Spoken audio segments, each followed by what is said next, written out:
Hey, what's up guys? Landon here with LMR.com, and today I'm gonna be dynoing Scott Springer's 2019 Bullitt. This car is bone stock, so nothing has been added to it. And these were rated at 480 horsepower and 420 pound-feet of torque. Now, they did make a little bit more horsepower over the run-of-the-mill GTs because of the GT350 intake manifold, 87 millimeter GT350 throttle body, and the open air element from the GT350 as well. Other than that, of course, two-piece drive shaft, 373 rear end gear, and a 19-inch rear wheel. Now, we like to drive our cars here at LMR, and we only like the best fuel, so we're lucky enough to have 93 octane here in Texas, and that is what this car has. So enough of me talking, let's make a pull. Put a little heat in it, and then we'll make a pull.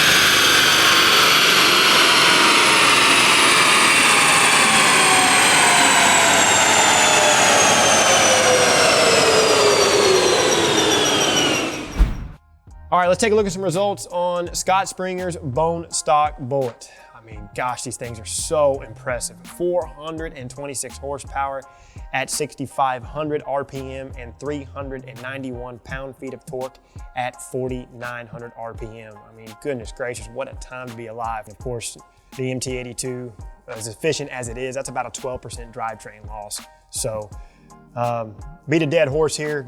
Gen 3 Coyotes are very impressive. These things with full bolt-ons, I mean, they're well on their way to 500 real horsepower to the tire. Don't know what Scott's gonna do to the car. I know he likes his things kind of stock. However, he does dabble in a few performance mods, so maybe he has something up his sleeve on this car, and maybe we'll be in for a treat as to what he does to it. But until then, you guys know what to do. For all things 79 and present Mustang, and of course SVT lighting, keep it right here. The Real Enthusiasts, LMR.com.